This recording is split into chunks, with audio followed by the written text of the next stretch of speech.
Hey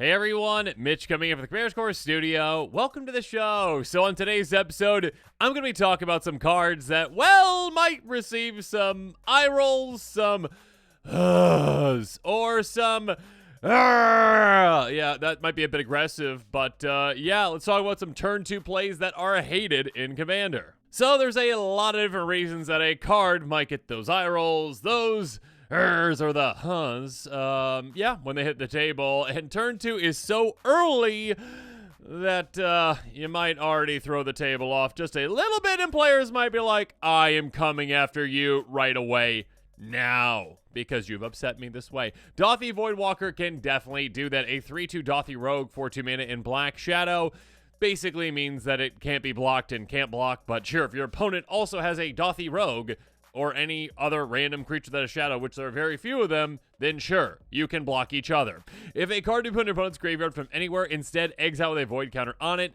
tap, sacrifice, Dauthi Voidwalker, choose an exile card, opponent owns a void counter on it. You may play that card this turn without paying its mana cost. Yeah, this is just, hated for a couple of reasons if it hits the table early, especially against certain types of strategies. Again, this is graveyard hate. It's basically like free graveyard hate on a creature that just gives you so much value. It's just like, oh, okay, cool. Yeah, by the way, just your opponent's things, they go bye-bye forever. But also, you get to keep track of those with void counters, and by the way, you get to play them for free. I mean, one of them, sure. But also, let's say that, you know, you get this back because, hey, you're in black. You've got Feign Death type effects. You can, you know, tap, sacrifice this. But, I mean, in response, you know, Feign Death it or whatever, so it, like, comes back when it dies. You could reanimate it. You can get it back from your graveyard to your hand, replay it. There's lots of ways to do it. So all of a sudden, wait, that doesn't keep track of the old ones, does it? Oh, no, it does. You can just keep playing whatever cards are, you know, exile with it. So this is hate against certain types of strategies. Again, this demolishes graveyard types of strategies, a lot of self-mill strategies as well, and just like any strategies that maybe have some recursion or have like flashback ways to play out of the graveyard, it says, no, those don't work. You know, doesn't matter. You know, they don't work at all. And by the way, I'm unblockable. And by the way, I can steal your things for 2 mana. And free. Lovely. Yeah, this is a pretty hated card for a lot of reasons. And when it hits the table super early, you might get some people coming right after you really quickly. Next up, Collector Oof. This, in this category, I'm going to call like just specifically hate cards. We've got Collector Oof, a 2-2 Oof, which is definitely a thing. For 2 mana in green, activated abilities of artifacts can't be activated. Leave it to the green player to say, hey, okay, the ramp is for me. Okay, I get to ramp. I play my land ramp. I say rampant growth. Yay, go get a land. Bring it to play. Yay. Okay, I do all those things. I'm getting all the ramp. I'm getting the... Are you... None of you are playing green? Oh, and I just played a card that said that your basic only sources of, you know, mana, you don't get those because you don't have land ramp in your colors. Oh, except for, Wayfarer's Bauble, which is land ramp, but also gets shut down by this. And any card that shuts down Wayfarer's Bauble, of course, is bad in my book. Or, you know, enemy number 1. Just kidding, but seriously.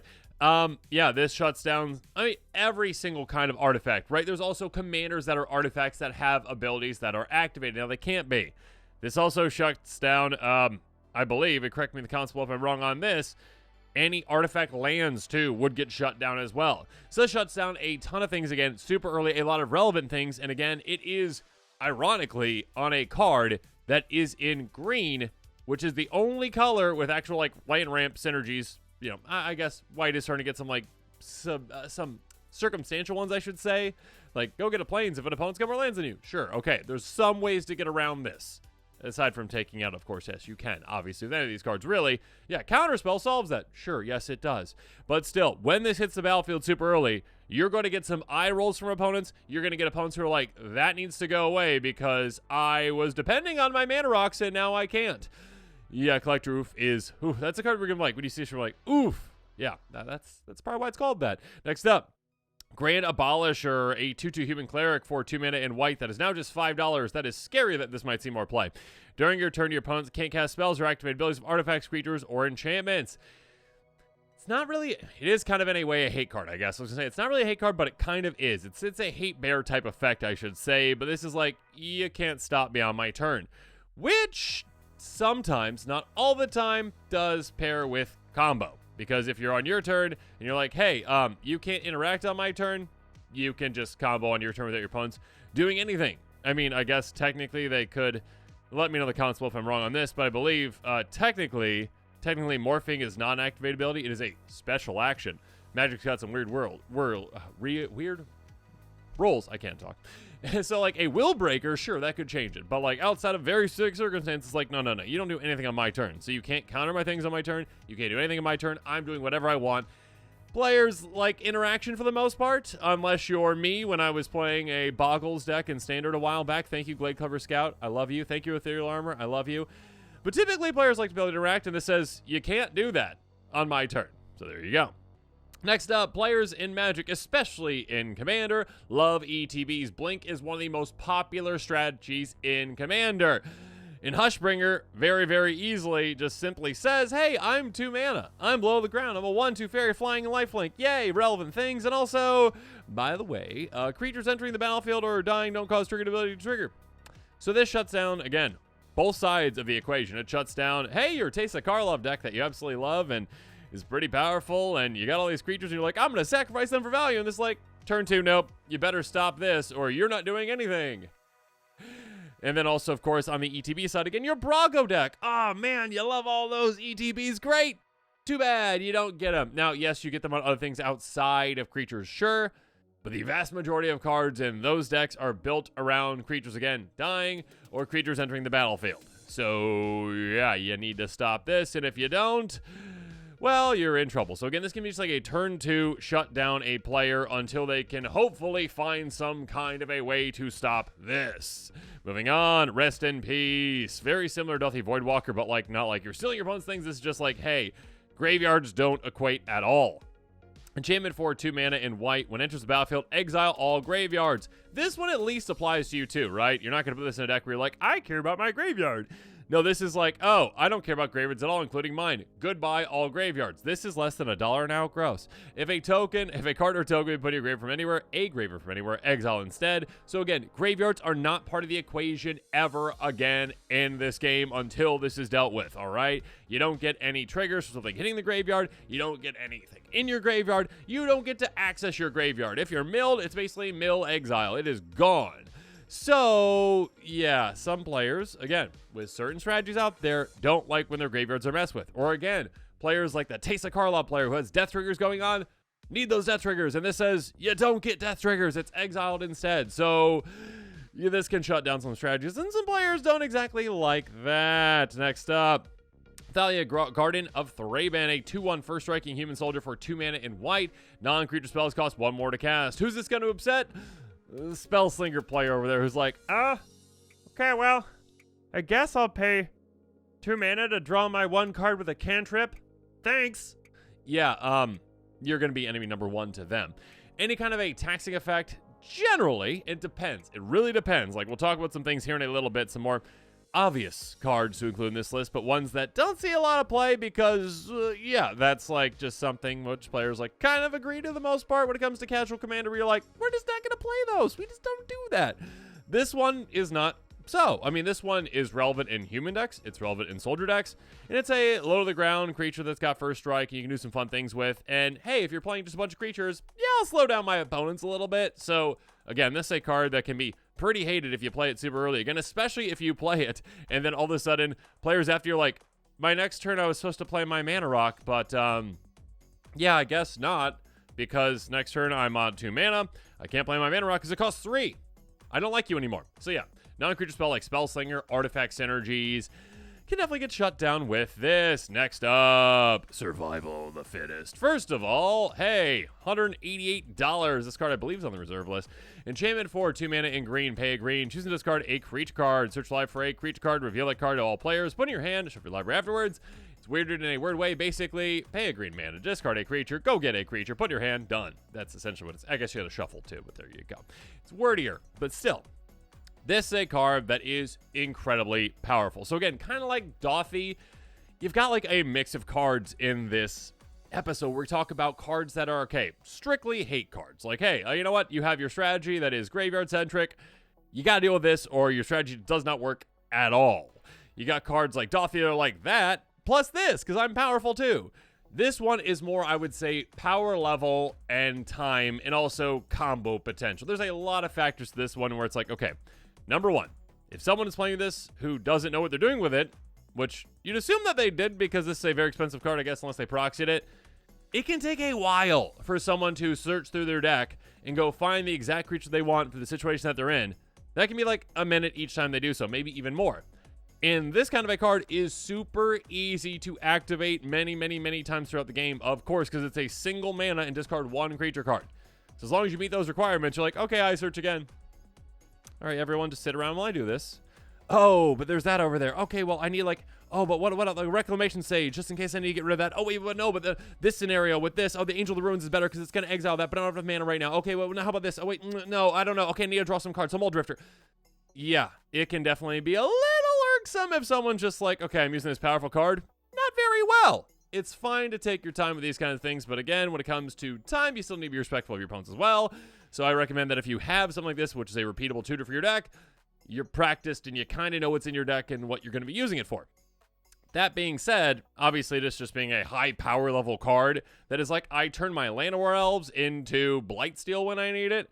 Cool. That is super powerful and scary for your opponents. It's going to be a card that your opponents are going to be like, as soon as they see this out, and like, I mean, maybe like, you know, but Blightsteel is not the exact kind of card, but like turn 2, this comes out, they're like, oh, great. Okay. So this person can turn whatever terrible creature in their hand into the best creature for the scenario that they're in right now for just a single mana and discarding a terrible creature, essentially. And also, again, when I said combo earlier, yeah, there is combo potential with this where someone's like, okay, like if they have like the right 2-creature combo, they can just win by discarding 2 creatures, 2 mana, getting those creatures and playing them and they win. Gross. Or again, like a Blightsteel and like having a way to cheat it into play. Those kinds of things too. So yeah, there's a lot of reasons why this one might be hate-inducing. Those are them. I can't talk. Sylvan Library! Let's talk some more. Enchantment for 2 green. Beginning of your drawing step, you may draw 2 additional cards. If you do, choose 2 cards in your hand that were drawn this turn. For each of those cards, pay 4 life or put that card on top of your library. $20. So here's the thing. This is a very powerful card that probably should never have been in green. It's not really a green effect. It's very weird. It's an old card, but this is also one that, again, kind of like I talked about with Survival of the Fittest, this is like power level because it's very powerful. Again, being able to draw essentially 2 extra cards if you really want to. Sure, there's a life cost to that, but still, like, you're in Commander. Life is a cheaty resource in Commander compared to other formats because you start with 40 instead of 20. And then also, again, the time commitment to this card. Instead of just, okay, draw a step, draw 1 card, which is simple and straightforward. This is, okay, draw a step, draw 2 extra cards, and then also take time to figure out what I'm going to put back on top of my library or, you know, what I'm going to keep in my hand or lose life. Extra time every single time you do something, especially repeatable things, can definitely make some players get really irritated with you. And again, super early, this can be crazy amounts of great card advantage to get you ahead of opponents. So that's already something where, like, when someone plays this card early, they might be target number 1 super early because of the amount of power they have, but also because it's like that player is taking literally an extra minute every single time they do their draw step. Oh my goodness, we just need to get this player out of this game so this game can end. That kind of thing too. Next up, slowing players down. Players don't like when you slow them down for the most part. We talked about like the hate bear type effects, but also like blind obedience and enchantment for 1 and a white. Extort. Also, players don't like when you extort them. Artifacts and creatures your opponents control into the battlefield tapped. Again, you are slowing everyone else down. You yourself get to go at lightning speed. You can get things into play untapped. Your opponents, all their lands are like really bad guild gates now, kind of. So yeah, take your time, slow things down. Not their lands. I guess artifacts, creatures is what I meant. Their, mana rocks is what I meant with that statement, but now, there you go. Okay, all their mana rocks are worn power stones instead of soul rings. There's the comparison. On top of that, again, extorting. Yeah, it's very good in Commander. Being able to just pay 1 extra mana, essentially, black or white, every single time you cast a spell, you drain your opponents, you gain 3 every single time, depending on the number of opponents. Yeah, that's very good, too. So on top of that, you get a lot of value out of this. It also, again, you're slowing down your opponents. You're saying, you go slower, I go same speed. Yay. Moving on. Power and perceived combo. We talked about that earlier, kind of with Survival of the Fittest. Demonic Tutor as well. If someone is Demonic Tutoring on turn 2, and they're not getting a land because they're desperate, I'm scared. I'm very scared because they're like, oh, I already know what I want to do. Yeah, I just need to set myself up. And yeah, that's crazy. Again, and you don't know what they're getting because, again, search live for a card, put in your hand. Because it's, again, any card. It's not a specific type of card. They don't have to reveal it. And therefore, they could be getting anything. Again, perceived combo, essentially, right? Like, oh, okay, they already had Kiki Jiki. Now they get Zulpor Cutthroat. They're just ready to... Zulpor Cutthroat. Oh, not Zulpor Cutthroat. What's the one that enters the battlefield? Let me know. I'm messing up right now in the comments below. What is the one where it enters the battlefield? You gain control of a permanent. That one. Zealous Conscripts. We got there.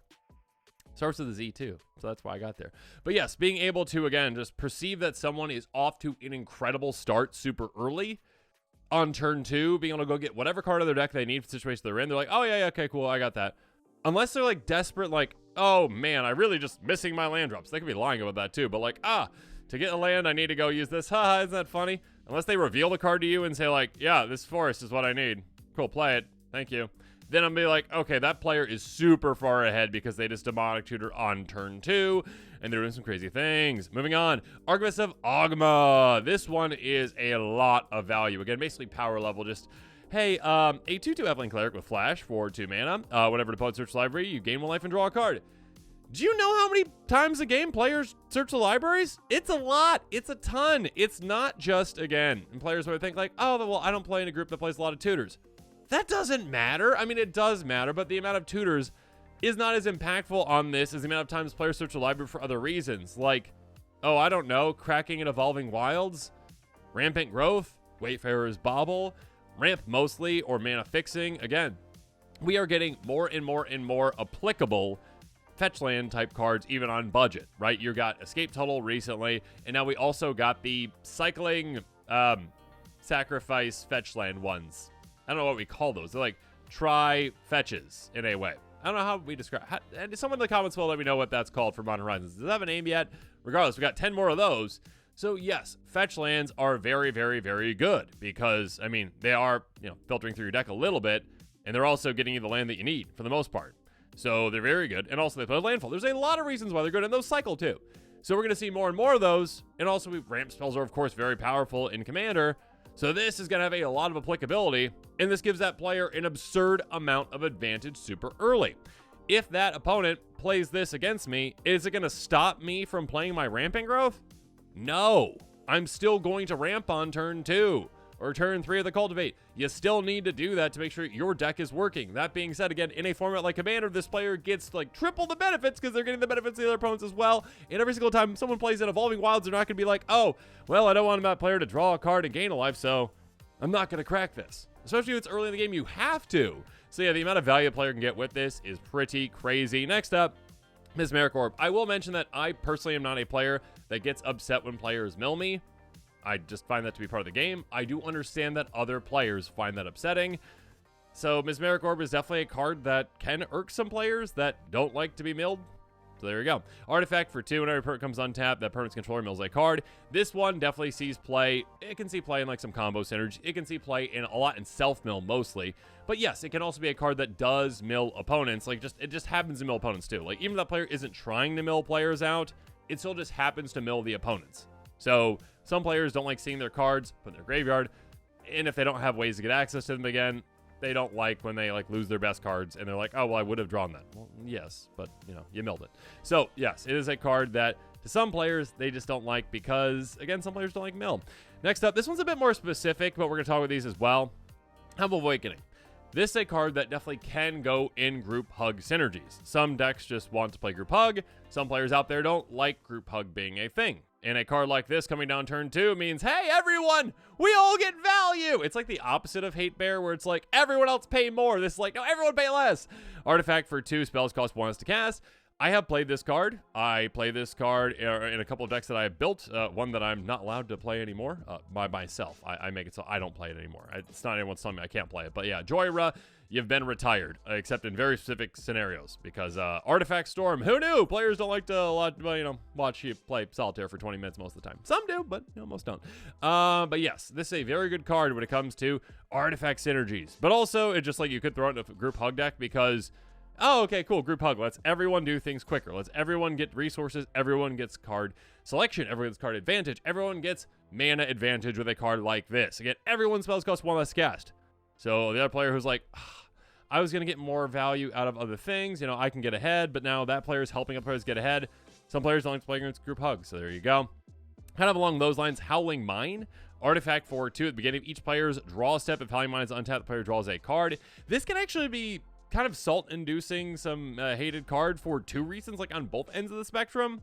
Number one, like this is, I mean, it's a good card. It is definitely a good card, especially if you can take advantage of it more than opponents by tapping it. If you can tap it, then cool. You can ensure that you can actually repeatedly tap it when you want to. You can essentially ensure that you are getting value your opponents are not. But conversely, on the other end of things, again, it's a group hug type card where everyone's drawing. Unless you have a deck where it's like Nekusar and I'm like trying to like punish my opponents for drawing. It's just a group hug synergy again. Players sometimes don't like playing against group hugs, so definitely keep that in mind. Moving on. This is the card that actually I think I thought about first when I made this episode. Drannith Magistrate. So you might have noticed that like I haven't mentioned some like the top cards that might come to mind when it comes to like 2 mana. Oh no. There's a reason for that. This is the salt score cards I'm going to talk about now, but I've actually categorized them in some different ways. First of all, this is a high play salt score card. What do I consider high play? I mean, just throw out a number, I guess. I was thinking like originally 4%, but like there's like a big drop off actually where it goes to. But this is a 7% played card, which I think is really high. Number one. A 1/3 human wizard for 2 mana in white. Your opponents can't cast spells from anywhere in their hands. Okay, so the problem with that in Commander is that includes your commander because of the command zone. So, yeah. Turn 2, this might be one of the most hated cards to be seen play at any Commander table out there. And again, it is one that does see play. So throwing this down, you are attracting all the attention if you put this down on turn 2. Unless someone else has put down one of the other cards that I talked about or a different one I'll talk about here in a bit. But yes, you're attracting all the attention because most likely for the vast majority of decks out there, and yes, there are decks that don't focus on their commander nearly as much as others or don't focus on them at all, really, then, hey, you're enemy number 1. You just played a card that said you can't play the game, really, the way that your deck wants to play it, until you get rid of this. So there you go. And obviously, like, Prosper decks and decks that, like, play from exile or everywhere else, essentially, yeah, they don't like that either. So this is enemy number 1 for the most part. A card that is very salt-inducing for a reason, very hated for a reason. And if you see this on turn 2 and you played it, you're probably enemy number 1 at the table, and everyone's going to try to take you out, or at least take this out really quickly because they want to play the game. Next up, salt-inducing, but not typically on turn 2, because maybe this card came into some people's mind. We're like, oh, a 2-mana card. Yeah, Dockside Extortionist, one of the most hated cards out there in Commander. It is super salty, super powerful. Here's the thing. Typically, it can be a turn 2 play, but typically where it makes a bigger impact is not on turn 2 super, or like the other ones, like Drannith Magistrate. There's no reason for that player not to play it on turn 2. It has the most impact the earlier you play it because it's going to stop your opponents from doing the things that you don't want them to do. Those kind of things. Or Sylvan Library, those kind of things as well. This one, it's like, if your opponents don't have artifacts or enchantments in play, it is pointless to play this on turn 2. Unless you've got plenty of ways to blink it or whatever. There's very little reason to do so. A 1/2 Goblin Pirate for 2 mana enters the battlefield, create extra tokens or X number of artifacts and change your opponent's control. So again, sure. Let's say turn 1, everyone has the best hand of all time. You're like, okay, turn 1, Soul Ring, and then also a Signet. Cool. All right, go, pass the turn. By the time it gets to you, sure, there's 6 artifacts in play. Maybe. Highly doubtful, right? But let's say that scenario, then yes. Oh, okay, that is a hated card in turn 2. The player played it. They got 6 extra mana. My goodness, this is crazy. A crazy ritual effect. Most of the time, that's not happening. That's typically not what this is. Typically, this is slightly later. Not like too late in the game, but like slightly later where, again, it comes into play, gives a lot of mana, and then they can blink it and abuse it and go combo with it or whatever they're going to do. So, typically not just like turn 2, oh no, Dockside. Same thing, in my opinion, with Orcish Bowmasters, a card that, my goodness, seeing a ton of play. I think it's around 10% right now. A 1/1 Orc Archer with Flash for 2 mana in black enters the battlefield, and whenever an opponent draws a card except the first they draw on each of the draw steps, 1 damage to any target that amass works 1. The way they designed this was, thoughtless, is what I'm going to say. Like, it seems like they didn't put any thought into how they designed this one and being like, Well, what about that scenario? Well, that's a good point. No, it's just like, no, what's the best way we could use this? Ha ha ha. Players are drawing a lot of cards. What's the best way? Oh, what if you wheel? That's fine too. Yay! 21 damage, whatever you want to put it to. Okay, other than that, scenario. This is not happening typically on turn 2. Typically, you're not wheeling on turn 2. Or another player's not wheeling on turn 2. If you happen to play against someone that plays a Winds of Change or whatever, cool, I guess. But again, you'd be discarding that. But yes, I guess that doesn't matter. You'd be playing it beforehand. Still, typically not on turn 2 is when this makes the impact. This is typically later when a wheel actually occurs or, other kind of massive draw. Yeah. So this is not, again, a typical turn 2 card, even though it is 2 mana. So keep that in mind. Next up, some cards that are salty are definitely like, hey, I hate that card on turn 2, but they see a very low amount of play, either 0% or 1%, Impending Disaster. Champ for 2 mana. During your upkeep, there are 7 or more lands in play. Sacrifice it, trail lands. This might be the most obnoxious card on turn 2 because it's like, all right, they play it, and you're like, what does the next player do? Do they play their land or not? Or they just like sit there like, do I play this for just to get destroyed? Pass? What do I do? And then everyone's just like, pass. But you can't keep doing that because like that one player that plays this is going to hold the table hostage and like play their own lands. But then at a certain point, they're going to destroy, but they probably have ways to get them back. Yeah, this card sees low play. So again, that's why it's kind of later in this episode where I'm specifically saying like, yeah, it's a very hated turn 2 play, but you don't see it very usually because, hey, it's pretty well known and documented that the vast majority of casual Commander players typically, I do say typically, don't like or want to play with mass land destruction. Therefore, you're usually not going to see this. Next up, Smoke also doesn't see a lot of play. Again, like 1%. Enchantment for red. Each player can only tap 1 creature with their untap phase. Who knew this was a red card? Very weird, right? Again, like back in the day, they're just like, I don't know this for this color. I don't know this for this color. Wow! Like, what color is Smoke? Well, there's fire. Okay. That makes Smoke, so red. Okay. Well, what would Smoke do? Well, it makes it so that, like, you kind of get confused when things are, you can't really see. So, like, maybe, like, take your time and, like, 1 creature. Okay. Regardless, yeah, like, a Staxy type effect on turn 2. Not really going to be your opponent's best friend when you play that. Even one that's, like, more specific, not to resources, but to creatures. Still, you're going to get some hate for that. Especially, again, and these are, like, the big 2. Stasis. Yeah, that might have been the first card that came to some people's mind. It was one of the cards that came to my mind, too, but I'm like, really, do I bring that up early in this episode? Because, again, like, it doesn't see much play. Like, it sees more play than you think, really, but, like, still a very low percentage. Because it's just a card that the vast majority of Commander players out there, it does a strategy against Staxy's type strategy that many players out there don't want to play against, typically, so you usually don't see it played. And because of that, it's a hated card, but it's one that you just don't see. Enchantment for 2 mana and blue. Each player skips their untap phase. During your upkeep, you pay blue or bury it. Yeah, basically like, hey, let's just pretend untapping doesn't exist, and the player that plays this probably has a way to keep this in play or get it back or whatever. So, yeah. Ouch. Gross. Stacks effects. Winter Orb, of course, is kind of the other card that does come to mind, of course. I believe Stasis and Winter Orb are the top 2 on the Salt Score code EDH rec from last year. Artifact for 2, as long as it's untapped, players can untap more than 1 land during their tap step. So again, a wave that denies resources like this, a Staxy type effect. Yeah, I mean, is this going to be one of the most saltiest things you can play on turn 2? Absolutely. The thing is, again, I didn't see that much play comparatively to some of the other cards I talked about on this episode. This is one that, again, like Howling Mine, you can actually also tilt the scales like this does. Like Stasis affects everyone, including the player that plays it. This one's like, oh, well, it affects me, but I'm going to tap it with something. So it doesn't affect me. It just affects you all. So it can be even more salt-inducing than that. But now this episode is coming to a close. Time for me to hear from you in the comments below. So in the comments below, let me know what your thoughts are on these cards. The most hated turn 2 plays, in my opinion. Let me know if I missed any. Which ones do you think are the most hated? Did I mention some of this episode where you're like, that's not hated. We love that card. What are you talking about? Drannith Magistrate is the best thing to ever happen to Magic. I'm going to have an interesting conversation with you, and we've got very different thoughts on how Commander works and that kind of stuff. But yeah, you're entitled to your own opinion. And I should say that this, I probably should have said this earlier, this is coming from a casual player's perspective. I play casual Commander. CDH, it's like no holds barred, like whatever. Why would I hate that card? It's a card, right? It's legal. Sure, play it. So there you go. Anyways, let me know your thoughts on the comments below. And of course, as always, thanks again and have a good one. This show and episodes like this one are possible thanks to viewers like you. If you're looking for an easy way to help support this show, make sure that you like, share, and subscribe. Also, hit that bell notification icon so you don't miss any new episodes. You can also go check out our playmats and other merchandise at thecommandersquarters.com. We also have a ton of brand new t-shirt designs in stock, so make sure you check out those as well. Another easy way to support this show is with our TCG Player affiliate links. So whether you're buying a deck or individual cards, you can use this general link right here or one in the description. And the final way that you can support this show is by supporting us directly by becoming a patron. There are many benefits to being a patron, and I truly couldn't do this without all of their support.